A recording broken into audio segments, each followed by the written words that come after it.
মানুষ কতটা বিচিত্র হতে পারে। সব সময় স্বপ্ন দেখতে থাকে যে কাল আমি এটা করব, কাল আমি ওটা শুরু করব, কাল আমি ওটা সম্পন্ন করব। এই যে কাল শব্দটা, এই কাল অত্যন্ত বিচিত্র এক শব্দ। আমরা সবসময় এটাকে আসতে দেখতে পাই, কিন্তু এটা আসাতে বর্তমানে পরিণত হয়। আবার আজ নতুন কাল দেখতে পাই, তার জন্য অপেক্ষা করি যখন সেটা সামনে আসে বর্তমানে পরিণত হয়। এই কাল সবসময় একটা মিথ্যে সান্ত্বনা দেয় যে সে আসছে, কিন্তু সে কখনোই আসে না। যেটা আপনার হাতে রয়েছে তা হলো আজ, বর্তমান। তাই যা করার আছে, যা সম্পন্ন করতে চান, যা শুরু করতে চান, আজ করুন, বর্তমানে করুন। কারণ আজ আপনি যা করবেন সেটাই আপনার ভবিষ্যৎ নির্ধারিত করবে। ভবিষ্যতের বিষয় ভাবতে থাকলে ভবিষ্যৎ সুন্দর হবে না। আজ কর্ম করতে হবে। তাই আজ বর্তমানে জীবনযাপন করুন, কর্ম করুন, আর আমার সাথে ভালোবেসে বলুন, রাধা রাধা। অহংকার তো প্রকৃত অর্থে আমাদের ক্ষতিই করে। 2, কেউ যদি অপরাধ করেন, আপনার থেকে ক্ষমা না চান, তাহলে তাকে ক্ষমা করবেন না। ক্ষমা হলো অত্যন্ত অমূল্য, আর না চাইতেই কাউকে ক্ষমা দান করা এটা উচিত নয়। 3, যদি কেউ আপনার সাথে অনুচিত কিছু করেন, অপরাধ করেন, আর আপনার থেকে ক্ষমা চান, তাহলে তাকে ক্ষমা করে দিন। তাতে আপনার অন্তরের করুণাবোধ জাগ্রত হবে, প্রেম জাগ্রত হবে, আর তা আপনার জন্য শুভ হবে। 4, যদি আপনি নিজে কোনো অপরাধ করেন, তাহলে অবশ্যই ক্ষমা চাইবেন। তাতে আপনারই লাভ হবে। কিভাবে? সামনের ব্যক্তি আপনাকে ক্ষমা করুক বা না করুক, আপনার অন্তরের অহংকার ক্ষীণ হবে, আর এই মন আরো নির্মল হয়ে উঠবে। এই ক্ষমা অত্যন্ত অমূল্য। ভেবেচিন্তে একে ব্যবহার করুন, আর আমার সাথে ভালোবেসে বলুন, রাধা রাধা। একবার একজন গুরু তার শিষ্যদের পরীক্ষা নিচ্ছিলেন। উনি ওনার প্রত্যেক শিষ্যকে একটি করে পাখি দিয়ে বললেন সেই পাখির বলি দিতে হবে, কিন্তু এমন এক স্থানে যেখানে কেউ তাদের দেখতে পাচ্ছে না। প্রত্যেক শিষ্য নিজের যাত্রা শুরু করল। কেউ ঘন বনে প্রবেশ করল, কেউ অন্ধকার গুহায় প্রবেশ করল, কেউ দূরে কোনো পর্বতের শিখরে পৌঁছে গেল। যে মুহূর্তে দেখলো তাদের কেউ দেখতে পাচ্ছে না, তারা সেই বলি দিতে চেষ্টা করল।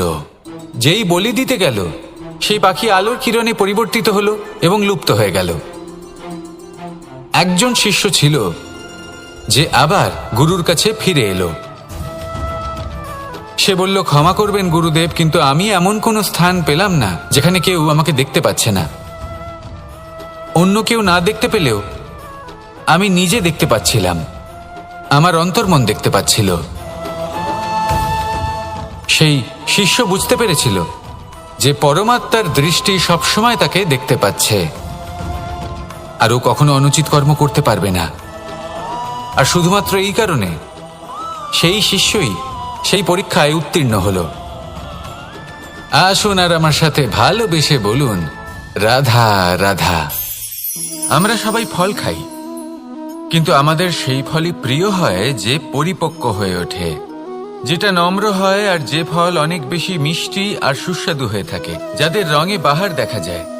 সেইভাবে জীবনে আমরা নানান মানুষের সাথে পরিচিত হই, কিন্তু সেই মানুষই আমাদের মন ছুঁয়ে যায় যারা বিনম্র স্বভাবের, যাদের বাণী খুব মধুর, যাদের অন্তরে আত্মবিশ্বাসের একটা তেজ, একটা রং দেখা যায়। এবার এমন ব্যক্তি আমরা কি করে হব? ঠিক সেইভাবেই যেমন একটা ফল রোদ, বর্ষা, শীত, বায়ু এই সকল সংকটময় পরিস্থিতির সম্মুখীন হয়ে পরিপক্ক হয়ে ওঠে, সেইভাবেই মানুষ সংকটময় পরিস্থিতির সম্মুখীন হয়ে পরিপক্ক হয়ে ওঠেন। যদি এই সংকটের সম্মুখীন হন, তাহলে অভিজ্ঞ হবেন, আর এই অভিজ্ঞতাই শিক্ষা দিয়ে যাবে। এই অভিজ্ঞতা আমাদের শিখিয়ে দেয় যে আমাদের বিনম্র থাকতে হবে। অহংকার করে কোনো লাভ নেই। মধুর বাণীর যে কি মূল্য তা আমরা শিখতে পারি। এই অভিজ্ঞতাই আমাদের বুঝিয়ে দেয় যে উচিত অনুচিত কোনটা, আমাদের দৃষ্টিভঙ্গি তৈরি করে, আর এই দৃষ্টিভঙ্গি দ্বারা আত্মবিশ্বাস জাগ্রত হয়। সেই জন্য জীবনে কখনো বিপদ থেকে দূরে পালাবেন না, সেগুলোর সম্মুখীন হন, অভিজ্ঞতা লাভ করুন, তার থেকে শিক্ষা লাভ করুন, এইভাবেই পরিপক্ক হবেন। আসুন আমার সাথে ভালোবেসে বলুন, রাধা রাধা।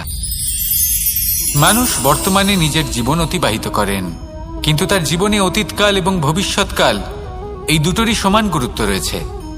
অতীতকাল অতিবাহিত হয়ে গেছে এবং সেটা জীবিত থাকে আমাদের স্মৃতি হিসেবে, এবং ভবিষ্যৎ হলো সেটাই যেটা আমরা শুধুমাত্র কল্পনাই করতে পারি।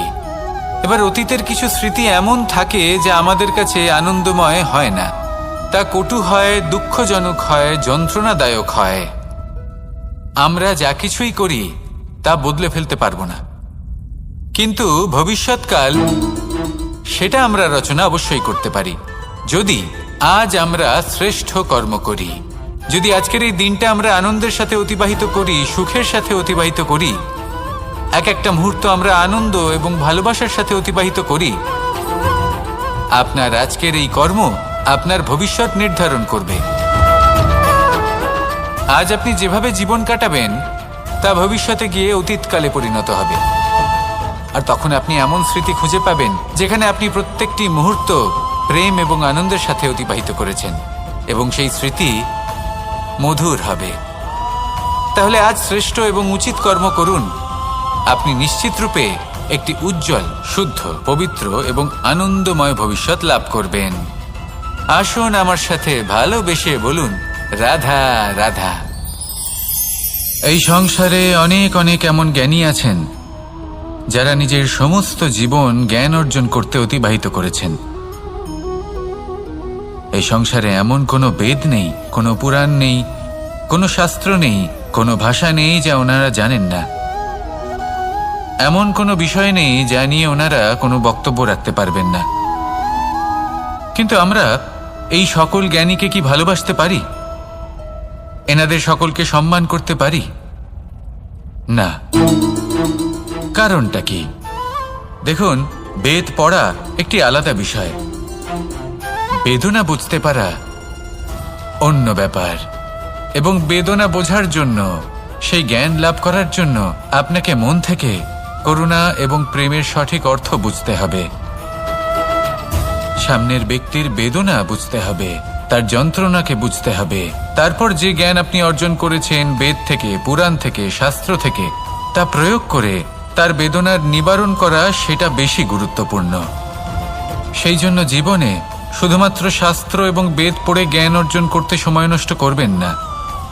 মন থেকে প্রেমের কি অর্থ সেই বিষয়ে জ্ঞান লাভ করার চেষ্টা করুন, করুণাও বুঝতে চেষ্টা করুন। একজন শ্রেষ্ঠ ব্যক্তি হয়ে উঠুন, আর আমার সাথে ভালোবেসে বলুন, রাধা রাধা।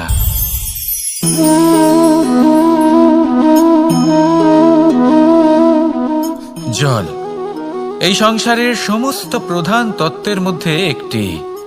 এই জল যে কোনো জ্বালা দূর করে, আগুনকে নিভিয়ে দেওয়ার ক্ষমতা রাখে, অবিরল অবিচল ভাবে প্রবাহিত হতে পারে, একে কেউ বাধা দিতে পারে না।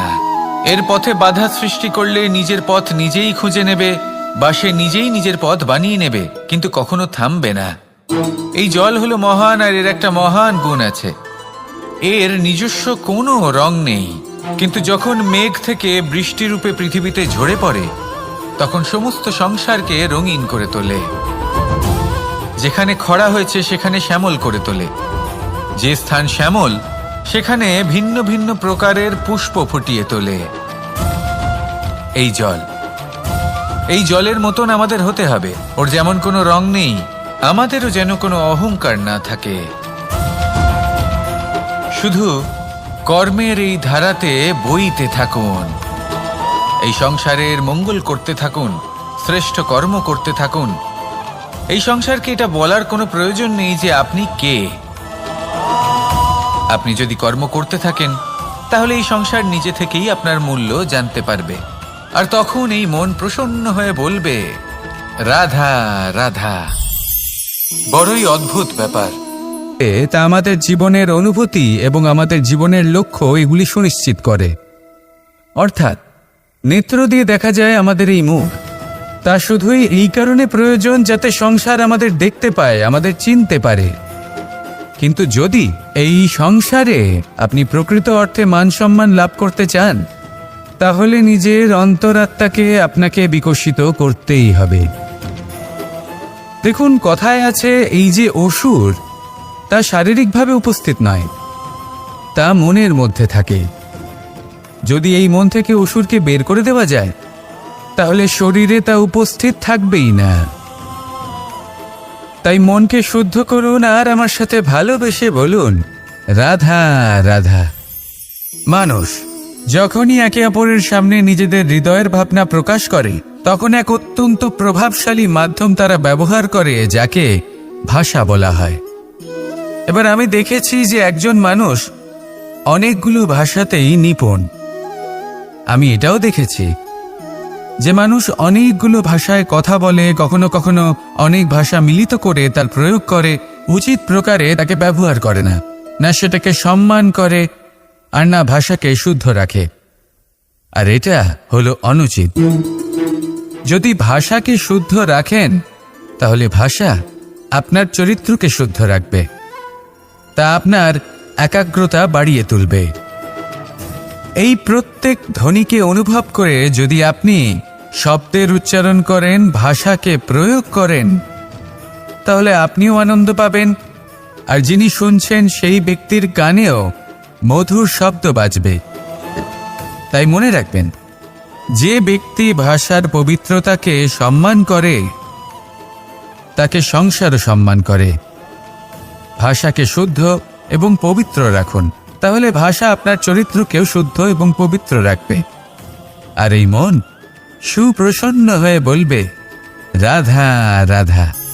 এ হলো রামায়ণের সময়কালের কথা। সেতু নির্মাণ করার কাজ চলছিল। সমস্ত বানর সেনা এই কাজে নিযুক্ত হয়েছিলেন। বড় বড় পাথর তুলে নিয়ে এই বানর সেনা সমুদ্রে ফেলছিলেন। এই কাজ চলছিল। এমন সময় ছোট্ট একটা কাঠবিড়ালি এলো। ছোট ছোট মাটির ডেলা হাতে নিয়ে সাগরের কাছে যাচ্ছিল, আর বড় বড় পাথরের পাশে রেখে দিচ্ছিল, যথাসম্ভব সেখানে রেখে আসছিল। সারা দিন ধরে সে এই পরিশ্রম করেই যাচ্ছিল। এবার শ্রীরাম তার এই কাজ দেখতে পেলেন। সেই ছোট্ট কাঠবিড়ালিটিকে নিজের হাতে তুলে নিলেন এবং অত্যন্ত ভালোবেসে তার পিঠে হাত বুলিয়ে দিলেন।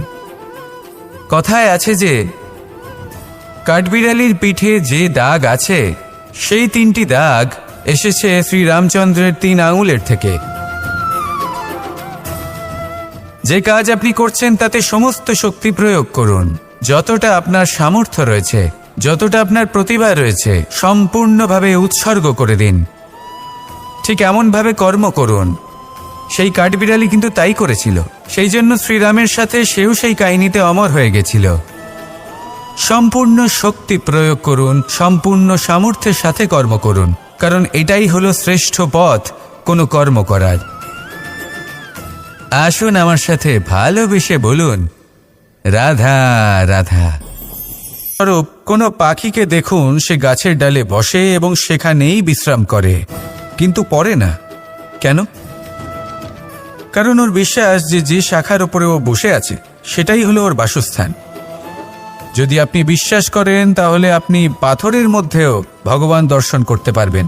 আর যদি বিশ্বাস না থাকে, তাহলে যদি ভগবান সামনে দাঁড়িয়েও থাকে, তবেও আপনার বিশ্বাস হবে না। তাই বিশ্বাস করতে শিখুন। এই বিশ্বাসের আধারেই আপনি সেই সব কিছু পাবেন যা আপনি পেতে চাইছেন। আসুন আমার সাথে ভালোবেসে বলুন, রাধা রাধা। গুরু, যিনি পথ দেখান, আমাদের জীবনে অত্যন্ত গুরুত্বপূর্ণ, অত্যন্ত আবশ্যক। কিন্তু কিছু মানুষ মনে করেন যে গুরুর কোনো প্রয়োজন নেই, কারণ এই সমগ্র জ্ঞান মানুষের অন্তরেই নিহিত রয়েছে। এবার প্রশ্ন এটাই, যদি সমস্ত জ্ঞান মানুষের অন্তরে নিহিত থাকে, তাহলে গুরুর কি প্রয়োজন? আর যারা আজ পর্যন্ত গুরুকে মেনে এসেছেন, তারা কি অনুচিত করেছেন? এর উত্তর আমি আপনাকে দেব একটা উদাহরণ দ্বারা। একটা কাঠ যা জ্বলনশীল, জ্বলনের ঊর্জা তার অন্তরে নিহিত রয়েছে, কিন্তু তার জ্বলনের জন্য বাইরে থেকে একটা অনুঘটকের প্রয়োজন হয়। এই অনুঘটকই হলেন আপনার গুরু।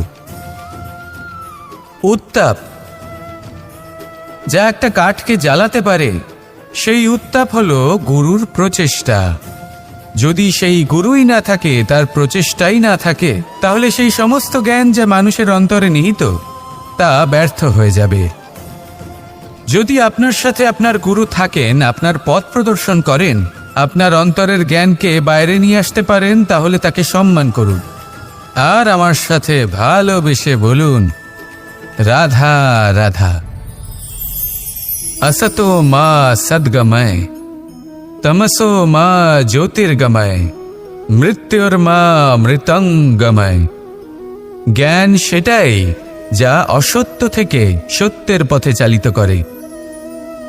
প্রকাশ সেটাই যা অন্ধকার থেকে আলোর পথে নিয়ে আসে। জীবন সেটাই যা মৃত্যু থেকে অমরত্বের পথে নিয়ে যায়।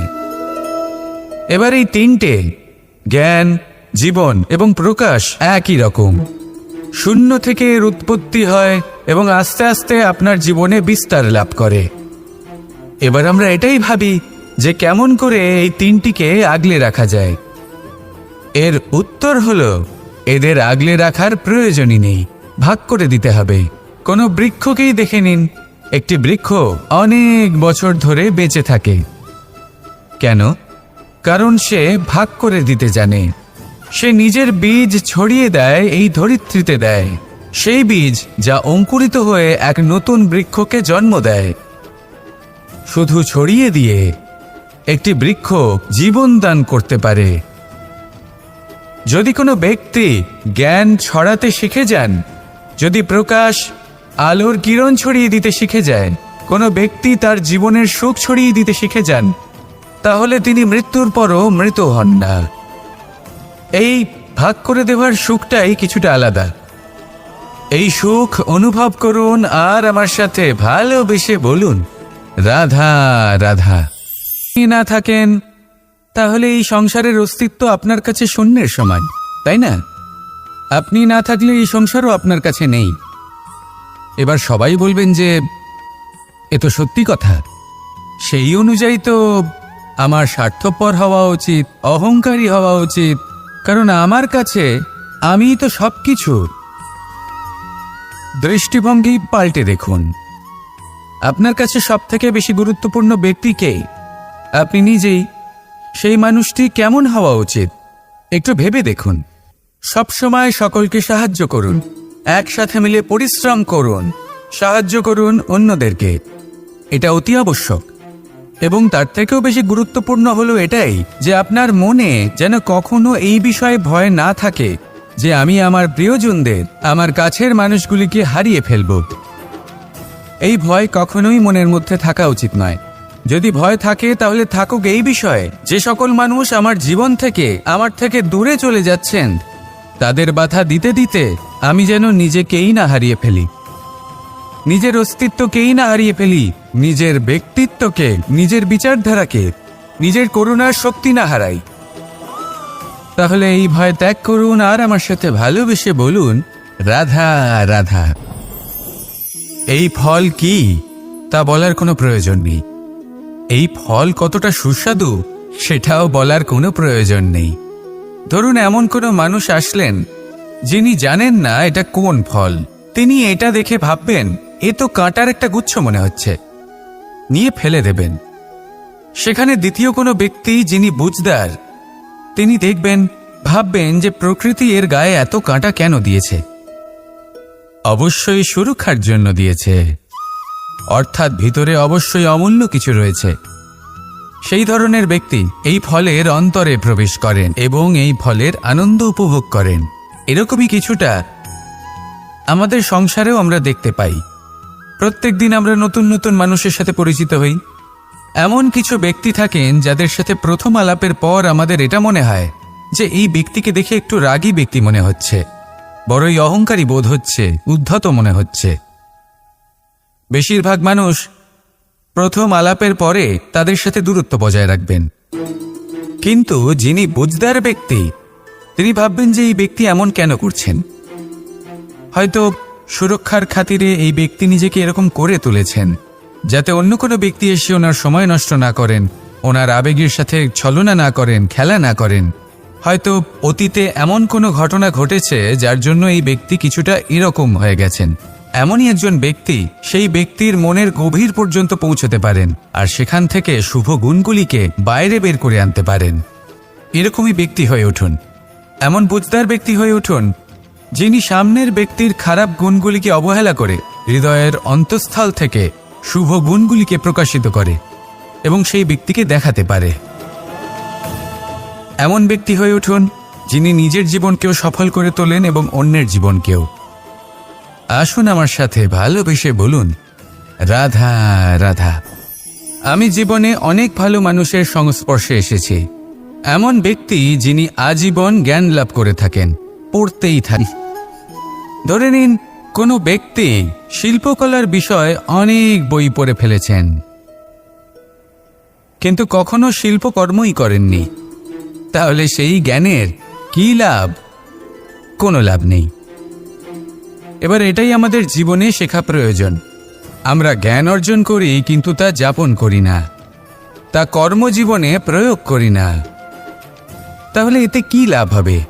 জ্ঞান আছেই সেই জন্য যাতে আমরা জীবনকে আরো শ্রেষ্ঠ করে তোলার জন্য তাকে প্রয়োগ করি। এই জ্ঞান এবং কর্মের একসাথে পথ চলাটাই আবশ্যক। তবেই এই জ্ঞান অভিজ্ঞতায় পরিণত হবে। আর অভিজ্ঞতা দ্বারা যে জ্ঞান লাভ হয় সেটাই সবথেকে বেশি গুরুত্বপূর্ণ, সেটাই হলো সবথেকে বেশি লাভদায়ক। সেই জন্য শুধু জ্ঞান অর্জন করবেন না, তাকে প্রয়োগ করুন, তাকে কর্মজীবনে প্রয়োগ করুন, জীবনকে আরো শ্রেষ্ঠ করে তুলুন। আর আমার সাথে ভালোবেসে বলুন, রাধা রাধা। বাহ, পুষ্পের সুবাস আমার খুব ভালো লাগে। অত্যন্ত সুন্দর হয় এই পুষ্প। এইভাবে চারিদিকে পুষ্প দেখে মন আনন্দিত হয়ে ওঠে। এবার আপনারা ভেবে দেখুন, আমার চারিদিকে পুষ্প নয়, আগুন আছে। তাহলে কি হবে? আমার শরীর কি জ্বলে যাবে না? অবশ্যই জ্বলবে। শরীরকে কি আগুনের তাপ সহ্য করতে হবে না? অবশ্যই সহ্য করতে হবে। এটাই হলো প্রকৃতির নিয়ম। এই নিয়ম কিন্তু আমরা সবাই জানি, কিন্তু আমাদের মধ্যে বেশিরভাগ মানুষ এই বিভ্রান্তি নিয়ে বাঁচি যে এই যে প্রকৃতির নিয়ম তা আমার উপর প্রযোজ্য নয়। তা কিন্তু নয়।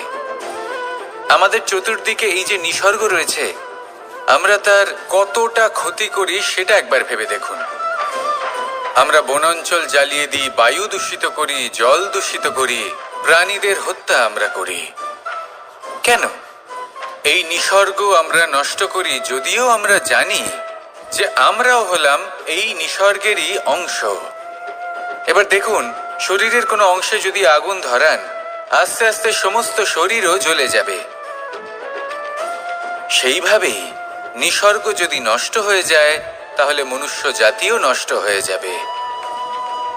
তাই এই যে নিসর্গ আপনি দেখছেন, এই পুষ্প, এই বৃক্ষ, বায়ু, জল, এদের সকলকে রক্ষা করুন, নষ্ট নয়। মনে রাখবেন, যদি নিসর্গ থাকে মানুষ থাকবে, যদি নিসর্গ থাকে তাহলেই জীবন থাকবে। আসুন আমার সাথে ভালোবেসে বলুন, রাধা রাধা। আজ আমরা দুই ধরনের ব্যক্তির বিষয়ে কথা বলবো। প্রথম জন হলেন যে প্রয়োজনের থেকে অনেক বেশি পরিমাণ ধন উপার্জন করে থাকেন। তার কাছে ততটা ধন থাকে যতটা তার প্রয়োজনও নেই, তারপরেও আরো ধন উপার্জন করতে চেষ্টা করতে থাকেন। সকল সম্ভব চেষ্টা করেন, সকল সম্ভব কর্ম করেন, তা সে উচিত কর্ম হোক বা অনুচিত, তাতে তাদের কিছুই যায় আসে না। তারা শুধুই এই সংসারের সকল সুখ ভোগ করতে চান, সকল স্বাচ্ছন্দ্য লাভ করতে চান। আজীবন তারা প্রচেষ্টাই করতে থাকেন। এবার এই করতে গিয়ে তারা ভারাক্রান্ত হয়ে সমস্যার সম্মুখীন হন। এনাদের সমগ্র জীবন এই চেষ্টাতেই চলে যায়, জীবন যাপন করার বদলে। অন্যদিকে আরেকজন ব্যক্তি যিনি জানেন তার প্রয়োজন কতটুকু, আর শুধুমাত্র সেই পরিমাণ ধন অর্জন করেন, তার থেকে বেশি একটুও নয়। উনি যদি দুবেলা খেতে পান, মাথা গোজার ঠাঁই পেয়ে যান, সেটাই পর্যাপ্ত। তাতেই তিনি আনন্দে জীবন যাপন করেন, না কোনো বৃথা চিন্তা করেন, না কোনো বৃথা কষ্ট করেন। এবার আমি আপনাদের জিজ্ঞেস করব, এই দুই ব্যক্তির মধ্যে আপনি কোন ব্যক্তি হতে চাইবেন? বেশিরভাগ মানুষ এটাই বলবেন যে আমরা সেই দ্বিতীয় মানুষ হতে চাই যারা সন্তুষ্ট। কিন্তু যদি মন দিয়ে দেখেন, আপনিও সেই কর্মই করছেন যা প্রথম ব্যক্তি করেন। আপনারা সবসময় চেষ্টা করে চলেছেন, এটাও লাভ করতে হবে, ওটাও লাভ করতে হবে, আমার এটারও প্রয়োজন, ওটারও প্রয়োজন। আপনি অনেক কিছু লাভ করেছেন, কিন্তু প্রশ্ন এটাই যে আপনার কি সেই সব কিছুর প্রয়োজন রয়েছে? এর উত্তর আপনার অন্তর্মনে রয়েছে। আপনার মন জানে যে আপনার প্রয়োজন কতটুকু। সেখানে গিয়ে দেখুন। সন্তুষ্টি মানুষকে আনন্দ দেয়। মানুষ যতটা সন্তুষ্ট হবে ততটাই সে আনন্দ লাভ করবে। এবার আপনাকে এই সিদ্ধান্ত নিতে হবে যে আপনি কখন আর কোথায় সন্তুষ্টি লাভ করবেন, কত কিছু লাভ করার পরে সন্তুষ্ট হবেন। এই উত্তর আপনি মন থেকে পাবেন। এই সমাজের চাহিদায় জড়িয়ে নিজেকে বিভ্রান্ত করবেন না। নিজের অন্তরের এই মিথ্যে অহংবোধকে প্রশ্রয় দিতে গিয়ে যদি আপনি এরকম চাষ করতে থাকেন, তাহলে জীবনযাপন কখন করবেন? থেমে যান, শান্ত হয়ে যান, নিজের অন্তর মনে নিমজ্জিত হয়ে দেখুন যে সন্তুষ্টি কোথায়। এই সন্তুষ্টি লাভ করুন। এই মন প্রসন্ন হয়ে বলবে, রাধা রাধা। যত শক্তিশালী এই মন, তত শক্তিশালী এই শরীরও। এই যে আমাদের শরীর, এটা আসলে কি? এ হলো একটা রথের মতো। আর একটা রথ ততক্ষণ চলতে পারবে না যতক্ষণ না তাকে কোনো সারথি চালাবে। এই মন হলো শরীরের সারথি। এবার ভাবুন, যদি এই সারথি শক্তিহীন হয়, দুর্বল হয়, তাহলে এই রথের কি হবে?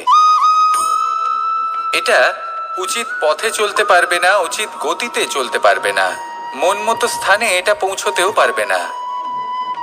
সেই জন্য মনের শক্তি অত্যন্ত প্রয়োজনীয়। এবার মনের শক্তি আমরা কোথা থেকে লাভ করি?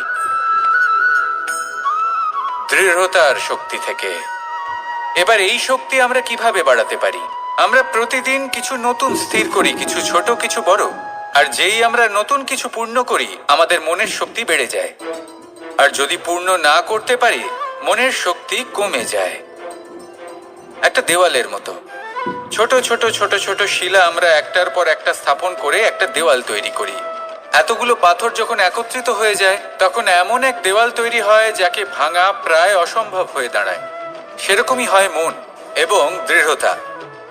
ছোট ছোট কাজ করে নিজের লক্ষ্য পূর্ণ করুন। এই লক্ষ্য যদি পূর্ণ হয়, তবে মনের শক্তি বাড়বে। কিছুটা এইভাবে যে যত বড়ই বিপদ আসুক না কেন, সেই বিপদ নিজে হার মেনে নেবে, কিন্তু আপনার মন ততটাই শক্তিশালী থাকবে। তাই মনের শক্তি বাড়াতে থাকুন, যাতে আপনি উচিত পথে চলতে পারেন, উচিত গতিতে চলেন আর মনোবাঞ্ছিত স্থানে পৌঁছতে পারেন। তবেই এই মন প্রসন্ন হয়ে বলবে, রাধা রাধা। বৃক্ষকে দেখুন, অত্যন্ত শক্তিশালী বৃক্ষ। এটা সবারই প্রিয়। তা সে ছোট হোক বা বড়, বৃদ্ধ হোক বা জোয়ান, সবাই ভালোবাসে এই বৃক্ষকে। আর সত্যি বলতে এই বৃক্ষ সবাইকে সেবা করে, সবাইকে ফল দান করে, সবাইকে ছায়া প্রদান করে। দূর থেকে দেখে মনে হয় এর কোনো পরিচর্যার প্রয়োজনই নেই। কিন্তু একজন কুশল মালী এইভাবে ভাবেন না। তিনি সময় অন্তরে খুব খুঁটিয়ে এই গাছ নিরীক্ষণ করেন, দেখতে থাকেন। যদি কোনো এমন শাখা থাকে যা রোগগ্রস্ত, তাহলে সেটা কেটে আলাদা করে দেন।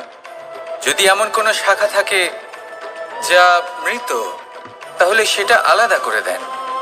আর এইভাবে উপযুক্ত দেখাশোনা করার কারণেই এই বৃক্ষ এইভাবে সুস্থ হয়ে থাকে, সতেজ হয়ে থাকে, সবার সেবা করতে থাকে। আপনাকেও নিজের সাথে সেটাই করতে হবে। নিজের জন্য আপনাকে একজন কুশল মালী হয়ে উঠতে হবে। রক্ষা করতে হবে নিজের শরীরের, নিজের মনের। আপনার শরীর যদি রোগগ্রস্ত হয়ে পড়ে, তাহলে ওষুধ গ্রহণ করতে হবে। যদি এই মন কোনো এক কারণে বিচলিত হয়ে পড়ে, তাহলে তার থেকে নিজেকে মুক্ত করতে হবে। আপনি যদি নিজের যত্ন নেন, তবেই এই বৃক্ষের মতো হতে পারবেন। সেই বৃক্ষ যে সবারই প্রিয়, সবাইকেই সেবা করে। আসুন আমার সাথে ভালোবেসে বলুন, রাধা রাধা। ভোজনের দ্বারাই শরীর পুষ্টি লাভ করে। ছোটবেলা থেকে আজ পর্যন্ত যাই আপনার ভোজন হয়ে থাকুক, যাই আপনার আহার হয়ে থাকুক, সেই অনুসারেই আপনার শরীর গঠিত হয়েছে। এই ভোজন অত্যন্ত গুরুত্বপূর্ণ, সেই জন্য এর প্রত্যেক অংশকে বোঝা খুব আবশ্যক। প্রথম অংশ, যে আমরা কি গ্রহণ করছি, এই ভোজন কোন স্থান থেকে আসছে সেটা বুঝুন। দ্বিতীয় অংশ, ভোজন কে বানাচ্ছেন। এই ভোজন সর্বশ্রেষ্ঠ তখনই হয় যখন মাতার হাতে তৈরি করা ভোজন হয়। কিন্তু যদি মাতার তৈরি করা ভোজন আপনি প্রাপ্ত নাও করতে পারেন, তাহলে সেই ব্যক্তির ভোজন তৈরি করা উচিত যিনি সাত্ত্বিক। তৃতীয় অংশ, কোন স্থানে আপনি ভোজন গ্রহণ করছেন। যে স্থানে আপনি ভোজন গ্রহণ করছেন তা সাত্ত্বিক হওয়া উচিত। তাহলে অত্যন্ত গুরুত্বপূর্ণ। এবং চতুর্থ সবথেকে গুরুত্বপূর্ণ অংশ, তা হলো এই ভোজন আপনি যার দ্বারা প্রাপ্ত করেছেন, যেখান থেকে প্রাপ্ত করেছেন, যে স্থানে বসে আপনি ভোজন গ্রহণ করছেন তার প্রতি কৃতজ্ঞতা প্রকাশ করুন এবং ভোজন পূর্ণরূপে সমাপ্ত করুন। তবেই এই ভোজন আপনাকে সুখী জীবন দান করবে, সুস্থ শরীর দেবে, আর এই মন তা সুপ্রসন্ন হয়ে বলবে, রাধা রাধা। এই হলো বট গাছের একটা বীজ।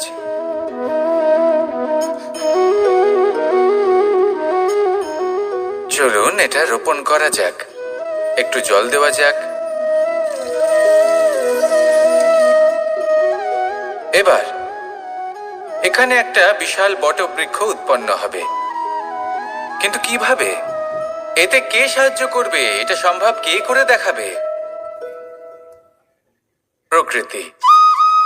আগে হ্যাঁ, এই সংসারে যা কিছু উৎপন্ন হয়, যা কিছু নষ্ট হয়, তার জন্য প্রকৃতি দায়ী হন। এই প্রকৃতির কারণেই তো রৌদ্র আসে, প্রকৃতির কারণেই বৃষ্টি হয়, জল পাওয়া যায়। তার কারণেই এই বটের বীজ তা এক বিশাল বটবৃক্ষে পরিণত হবে। কিন্তু একজন মানুষকে দেখুন, মানুষ বলবে এই বৃক্ষে আমার অধিকার রয়েছে। কেন? কারণ আমি এই বীজ বপন করেছি। এবার সমস্ত কাজ প্রকৃতি করবে আর সমস্ত শ্রেয় মানুষ নিয়ে যাবে। এটা কি উচিত? কখনোই নয়। এবার এর উত্তর প্রকৃতিতেই লুকোনো আছে। কখনো কোনো পাখিও এই বীজ রোপণ করে, সেখানে বৃক্ষ উৎপন্ন হয়, তাতে ফল আসে, সেই পাখি সেই ফল খায়, কিন্তু সেখানকার বাকি পাখি এবং প্রাণীদের সেই ফল খেতে বারণ করে না। সেই বৃক্ষের উপর নিজের অধিকার প্রমাণ করতে চেষ্টা করে না, সবার মধ্যে ভাগ করে দেয়। আর এটাই আমাদেরও করা উচিত। যা প্রকৃতি থেকে আসছে তা আবার প্রকৃতিতেই ফিরে যেতে দিন। এটা অত্যন্ত প্রয়োজনীয়।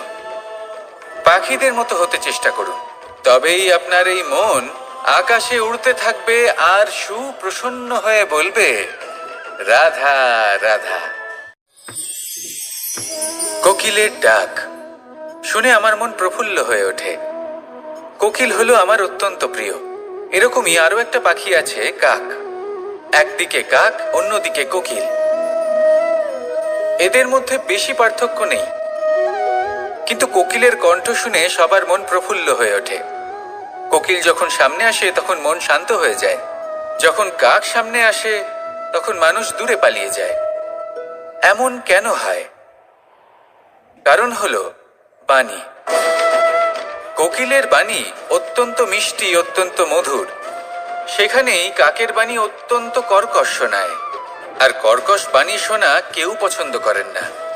আপনি নিজেকে জিজ্ঞেস করুন, কোনো ব্যক্তি আপনার সাথে কথা বললে তার বাণী মধুর হলে আপনার ভালো লাগে, আর যদি কর্কশ হয় তার থেকে দূরে চলে যেতে ইচ্ছে করে। তাই নিজের বাণীও এইভাবেই মধুর রাখুন, মিষ্টি রাখুন। এ আমারও খুব প্রিয়। আর এটা তখন হয় যখন মনে প্রেম থাকে। মনের মধ্যে প্রেম জাগ্রত করুন, বাণী নিজে থেকেই মধুর হয়ে যাবে। আর কৃষ্ণ নিজে থেকে আপনার কাছে আসবে আর আপনার সাথে বলবে, কি রাধা রাধা। এটা হলো ধান গাছ। এর থেকে যে চাল উৎপন্ন হয় তা মানুষ গ্রহণ করেন। আর এটা কি? এ হলো জংলি ঘাস। একবার ভেবে দেখুন, যদি এই জংলি ঘাস ধান গাছের আশেপাশে থাকে তাহলে কি হবে? ধান উৎপন্ন হতে পারবে? তা উৎকৃষ্ট হতে পারবে? আমরা কি তা গ্রহণ করতে পারবো? কখনোই নয়। এই জংলি ঘাস ধানকে নষ্ট করে দেবে, কিন্তু নিজে জীবিত থাকবে। এটাই হলো আজকের শিক্ষা। এই সংসারে যদি আপনি নীতির পথে চলতে চান, উচিত কর্ম করতে চান, সংসারকে সেবা করতে চান, তাহলে জংলি ঘাসের মতো ব্যক্তিদের থেকে সবসময় দূরে থাকতে হবে। সেই ব্যক্তি যারা দুর্নীতি এবং মিথ্যা দ্বারা পরিপূর্ণ, যাদের ব্যবহার অশুভ, যাদের অনেক অশুভ গুণ রয়েছে, তারা সঠিক নয়। সেই সকল ব্যক্তি যাদের চরিত্র অত্যন্ত দুষ্ট হয়, তারা হয় শুভ চরিত্রের ব্যক্তিকে একদম নষ্ট করে দেয়, নয় নিজের মতো বানিয়ে তোলে। তাই যদি আপনি নীতির পথে চলতে চান, এই সংসারের জন্য শুভ কর্ম করতে চান, তাহলে সেই সঙ্গ লাভ করুন যে সঙ্গ জ্ঞানে পরিপূর্ণ, যাদের মধ্যে অনেক গুণ আছে, যাদের থেকে প্রতিদিন কিছু শিখতে পারবেন। এমন ব্যক্তির সাথে জীবন অতিবাহিত করুন। দুরাচারীদের থেকে দূরে থাকুন। তবেই এই মন প্রসন্ন হয়ে বলবে, রাধা রাধা। আমাদের গৃহে অনেক কক্ষ রয়েছে, কিন্তু এমন কি আছে যে একটাই থাকে? আমাদের গৃহের দ্বার। এমন কেন হয়? অনেক দ্বার তো থাকতেই পারে। ভেবে দেখুন, একটা বিশাল ভবন রয়েছে, তার চতুর্দিকে অনেক দ্বার আছে। ভালোই হবে, যাতায়াত করতে সুবিধা হবে, কিন্তু এমন আমরা কেন করি না? এবার আপনি বলবেন যে এটার উত্তর তো সহজ। যতগুলো দ্বার থাকবে ততজন দ্বারপালও থাকবে। কে কখন কোথা থেকে আসবে, কোথায় চলে যাবে, সেদিকে খেয়াল থাকবে না। চুরির সম্ভাবনাও বেড়ে যাবে। যাক, এই বিষয় অন্তত আপনি বোঝেন। সেই জন্য আপনার গৃহে একটাই দ্বার রয়েছে। কিন্তু আপনার মনের বিষয় কি জানেন? আপনার মনেও কি কোনো দ্বার আছে? নেই? তার মানে যে কোনো ব্যক্তি যেখান থেকে খুশি আসতে পারে, আর আপনার মনে যা খুশি প্রবেশ করিয়ে চলে যেতে পারে। কোনো বাধার সম্মুখীন না হয়ে কোনো ব্যক্তি আপনার মনে যা কিছু প্রবেশ করিয়ে চলে যাবে, তা সে আমাদের পক্ষে শুভ হোক, অশুভ হোক, বা যতই ঘাতক হোক না কেন। সেই ভাবনা হতে পারে বাসনাময়, ক্রোধে পরিপূর্ণ, মতভেদে পরিপূর্ণ, বিদ্বেষ বা অহংকারে পরিপূর্ণ, বা কোনো ব্যর্থ ভাবনা হতে পারে। বিশ্বের যে কোনো ভাবনা মনে এসে বসবাস করতে পারে। এবার মনে যা ভাবনা থাকবে, মন সেটাই অনুভব করবে। নেতিবাচক ভাবনা যদি মনে ঘর করে, মন সুখ অনুভব কি করে করবে? সেই জন্য আবশ্যক হলো মনের মাঝে ইতিবাচক সত্তার দ্বার গড়ে তোলা। অর্থাৎ কোনো ভাবনা যদি আসে এবং ইতিবাচক হয়, তাহলে তাকে মনে প্রবেশ করতে দিন। যদি তা আপনাকে আর্থিক, সামাজিক, পারিবারিক, আধ্যাত্মিক লাভ দেয়, তাহলে তাকে প্রবেশ করতে দিন। যদি না দেয়, যদি তা নেতিবাচক ভাবনা হয়, তাকে দ্বার থেকেই আবার ফিরিয়ে দিন। যত শুভ চিন্তায় থাকবে এই মন, ততই শুভ হবে আপনার জীবন। আর এই মন সুপ্রসন্ন হয়ে বলবে, রাধা রাধা। মানুষ ছোট হোক বা বড়, রাজা হোক বা দরিদ্র, সমস্ত মানুষের মধ্যে একটা সামঞ্জস্য থাকে। সমস্ত মানুষের কাছে তার প্রশংসা অত্যন্ত গুরুত্বপূর্ণ। সে খুবই প্রসন্ন হয় যদি আপনি তার প্রশংসা করেন। কিন্তু আপনি যদি তাকে এটা বলেন যে এটা তোমার ভুল ছিল, তোমার কিছু খামতি ছিল, তখন সেটা সে মানতে রাজিই থাকে না। সব মানুষ এটা শুনতে পছন্দ করে যে সে যেটা করেছে সেটাই সর্বোত্তম। এবার আমি আপনাকে একটা কথা বলি। এই হলো নিন্দা, এই হলো প্রশংসা, আর এই হলো সত্য, যা সবার থেকে উচ্চস্থানীয়। সেই জন্য মানুষ আয়না দেখে। আয়না তাকে তার সৌন্দর্য দেখায় না, তাকে দেখায় যা সত্য, যাতে মানুষ আরও সুন্দর হওয়ার চেষ্টা করতে থাকে। তাই আয়না অত্যন্ত গুরুত্বপূর্ণ সত্যকে জানার জন্য। জীবনে নিন্দুকের মাহাত্ম্য প্রশংসকের মাহাত্ম্যের থেকে অনেক বেশি। কেন? কারণ তারা আপনাকে আপনার খামতি দেখায়, আপনার ভুলগুলো বুঝিয়ে দেয়, আপনাকে একটা সুযোগ দেয় নিজেকে শুধরে নিতে। নিজেকে আরো শ্রেষ্ঠ করে তুলতে, যা প্রশংসক করতে পারে না। তাই জীবনে যদি কখনো নিন্দা করা হয়, তাকে ভালোবেসে গ্রহণ করুন, ধন্যাত্মক রূপে গ্রহণ করুন। যদি নিজেকে কোনো শিক্ষা দেওয়া সম্ভব হয় তাহলে অবশ্যই দিন। দেখবেন মন প্রসন্ন হয়ে বলবে, রাধা রাধা। জীবনে কখনো সাফল্য আসে, আবার কখনো অসফলতা, কখনো আশা পাওয়া যায়, কখনো নিরাশা, কখনো জয় লাভ করি, আবার কখনো পরাজয়। এর পেছনের কারণটা জানা অত্যন্ত প্রয়োজনীয়। যদি আমি পরাজয়ের কথা বলি, যখনই আমরা পরাজয় লাভ করি আমরা ভাবতে থাকি যে এমন কেন হলো? আমাদের শত্রু কি বেশি শক্তিশালী ছিল, নাকি আমাদের নীতিতে কোনো খামতি ছিল? এই সমস্ত কারণের পেছনে খুব বড় একটা কারণ থাকে, আর সেই কারণ আমাদের অন্তরে সুপ্ত থাকে। ধরে নিন একটা পথ, তাতে আপনি চলছেন, সেই পথ কাঁটায় পরিপূর্ণ, কিন্তু আপনি পাদুকা পরে রয়েছেন আর আপনি হেঁটে সামনে এগিয়ে যান। এবার এমন একটা পথ এলো যা পুষ্পে ঢাকা, আর আপনি পাদুকা পরে রয়েছেন, কিন্তু আপনার পাদুকাতে একটা পাথর আটকে গেল। তখন দু পা হাঁটাও খুব কঠিন হয়ে পড়ে। এই সংসারের যে কোনো শক্তি আপনাকে পরাস্ত করার পূর্বে আপনি জানেন কে আপনাকে পরাস্ত করতে পারে?